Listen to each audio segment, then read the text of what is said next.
Doctors of Reddit, what was your "this person is obviously flying/faking" moment? Patient came in with seizures, non-specific weakness, lightheadedness, and numbness tingling in her hands and feet. She gets admitted because of some electrolyte issues not related to the neuro symptoms. These were corrected later and symptoms persisted. Sure enough, on the second day she seizes. As soon as the diazepam is pushed before the flush is even in, she stops seizing. This happens again 3 hours later. The third time, while she was seizing, we took her hand and tried to drop it on her face twice. Both times she moved her hand out of the way so it wouldn't smack herself in the face. We just stood there until she got tired of shaking. It took about 5 minutes. She left Emma a few hours later. I feel like it must be hard to fake a seizure. I've seen a couple, and I'm just not sure how you would convincingly replicate that.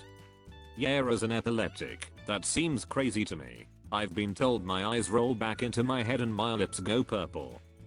Yeah, also an epileptic, and I can never understand how someone could convincingly fake a fit. The tiredness and muscle pain after a seizure is like nothing I've ever experienced. Been told that I literally look like a demon and have come round with blood everywhere before from ending up chewing lumps out of my inner mouth and lips. Epileptic here. I never even thought of the muscle pain. M's here. Had a patient start seizing in front of the cops after they were pulled over for possible drunk driving. We get there and patient is still on and off seizing.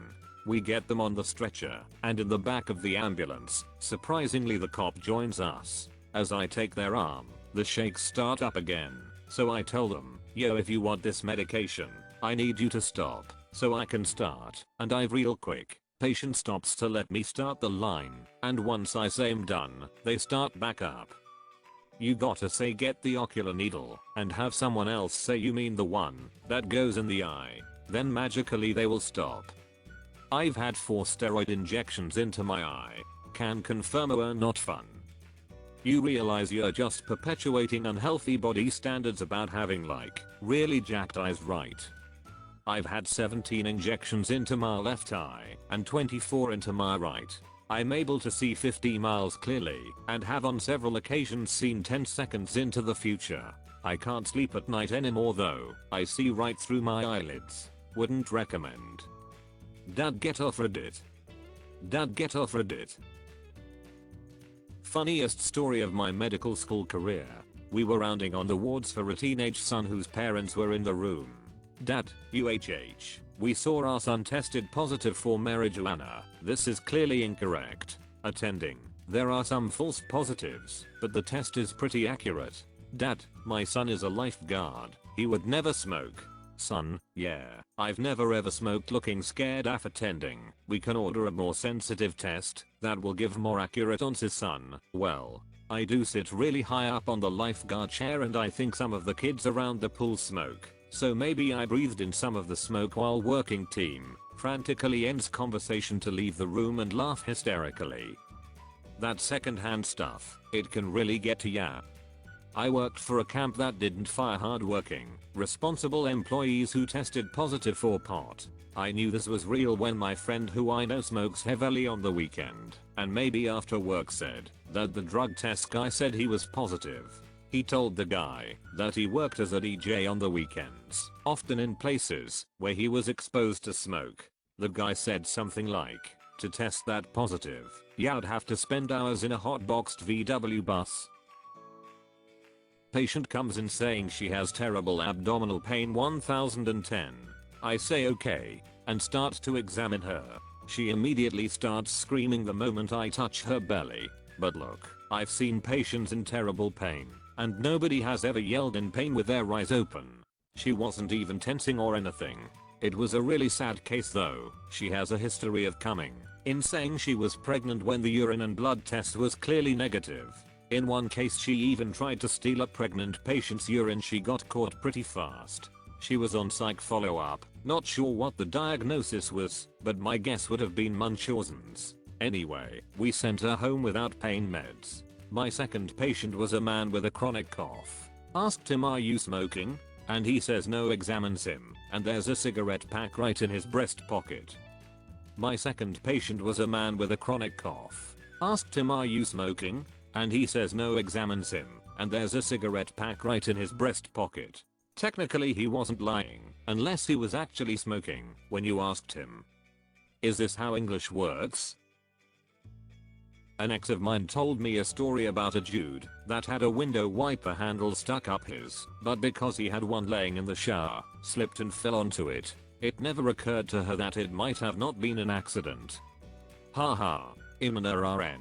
The old I fell on it excuse. So, you were walking around your house naked and fell backwards onto this cucumber that just happened to be sticking straight up off the floor? Well, okay, I have to write down exactly what you tell me. I totally fell on that giant dildo that was suction cupped to the wall. No, the cucumber last week was an accident too. Oh thank god, I thought I was just really unlucky. Good to know others have similar accidents. Reminds me of this line from Brooklyn Nine-Nine. Let's recap. You slipped and fell onto a shiv. Then, you got up and fell backwards onto another shiv. And finally, one last shiv fell from the ceiling and into your body. I'm gonna go out on a limb here, or I think you got shivved. Reminds of the Gervais stand-up. The whole falling story would have been more believable had the ketchup bottle not had a condom on it already or something to that effect. Lol. Not mine but my mother's. A nerdoc at the time. Scruffy guy. Mid-50s. Comes in looking for non-specific help. Confused. Smelly. Dressed in ragged mismatched thrift store suit. Clearly homeless and just looking for a bed. Keeps muttering something about quantum. Obviously a little off his rocker. Mom decides, might as well give him a workup and teach the residents. Turns out the guy's in near total renal failure, so they give him dialysis. Snaps to suddenly coherent. Suddenly sane. Suddenly talking about real actual quantum physics. Turns out he's a math professor. Some organ problem sent him into a mental tailspin on his way to a conference a month earlier. Got off train in wrong city. Been wandering the streets ever since. Missing and presumed dead. They are not always faking. Damn, it's good they treated him when they did. I think this may be my favorite story I've ever read on Reddit. Common side effect of kidney failure is delirium. Mental illnesses are a common side effect of a lot of things. God knows how many people are homeless and mentally ill because they are aging and have a potassium deficiency. Note to self, buy bananas for homeless. Doc, do you need to refill your meds? Part. Nope, still taking them. I'm asking because I know based off of my prescription that it is time for you to get more. If you don't need more, it means you aren't taking them. I love the I don't need a refill. But based on the last time it was filled, you should have run out 2 months ago if you were taking it correctly. If this is in the US, that would be why people try to ration their meds so they don't have to pay as much. It's sad really. They may or may not understand that it won't work quite right without the proper dosage, but they still have to try and save some money.